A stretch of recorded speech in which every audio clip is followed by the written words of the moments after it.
रतो बंदरिकम मुंचति जीवो विराग संपन्नो एसो जिनो वदेशो तम्मा कम्मेशु महाराज। यह कुंड कुंड की जय घोषणा। इसमें कोई परायापन नहीं और न ही कोई पक्षपात है। जो राग करेगा वह निश्चित बंध का पात्र होगा। उस राग के फल स्वरूप जो कर्म बंध होगा वह उसे भव भवों तक ले जाएगा। आज तक हम लोगों की यात्रा राग के साथ हुई। अब ऐसो जिनो वदेशो, जो राग करता है संसार में भटकता, द्वेष करता है जो संसार में भटकता। इसलिए भगवंतों का हम लोगों के लिए आदेश उपदेश हुआ है, तम्मा कम्मेशु मारज्य। इसलिए कर्मों में चाहे वो राग परक हो चाहे द्वेष परक हो, कोई भी हो, मारज्य उसमें राग मत करो, उस किसी से द्वेष मत करो। यदि चाहते हो, यदि इच्छति कर्म मोक्षम, यदि कर्मों से मुक्ति पाना आप लोगों का उद्देश्य है, इन सब नश्वर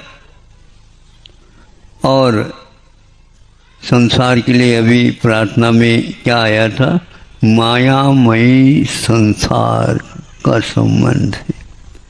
यह एक ऐसा माया है, इसको कोई समझ नहीं पाता और जो समझ जाता है वह सबसे हट करके अपना रास्ता अपना लेता है। इसमें आप स्वतंत्र हो।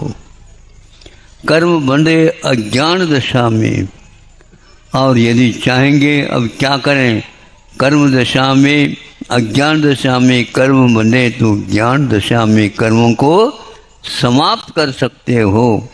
इसमें कोई भी बीच में बंधन नहीं है। आप स्वतंत्र हैं इस कार्य करने के लिए, लेकिन यह कार्य आपको ही करना होगा।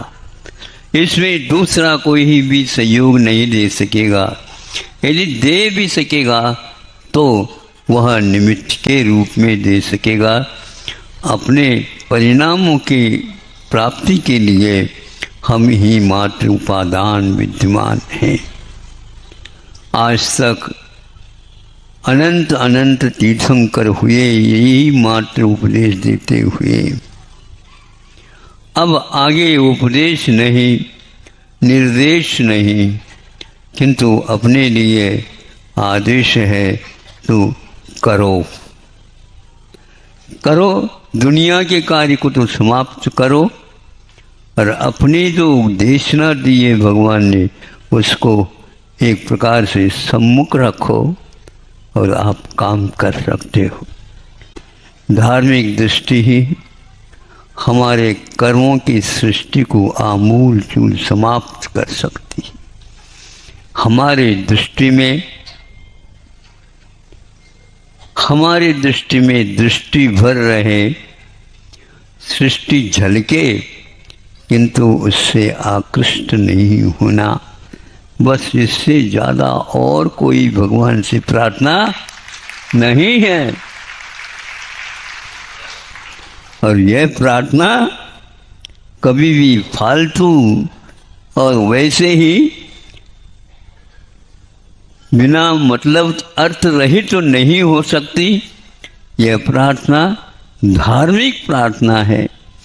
यह प्रार्थना भीतरी प्रार्थना है और यह प्रार्थना उस निमित्त को लेकर के बाहर फूट रही है। सभी भगवान वेदी में बैठे हैं। कोई आप लोगों की नमस्कार, आप लोगों की वंदना, आप लोगों की आराधना, कोई किसी की ओर दृष्टि नहीं है। ऐसे वीत राग देवों की आप आराधना करते हो तो उस आराधना का फल भी तद्गुण लब्धये अहम वंदे। हे भगवान, आप लोगों के पास जो गुणाभिव्यक्ति हुई है उसी प्रकार मैं उसी प्रकार के गुणों को प्राप्त करने के लिए आपके पास आया हूँ।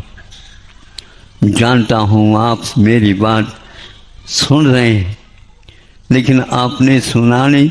सुनना क्या, पहले से ही सुनाते आए हैं।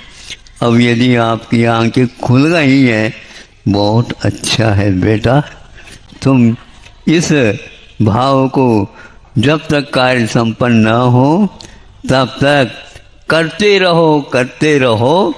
जब भूल में आने लग जाए तो मुझे याद करते रहो।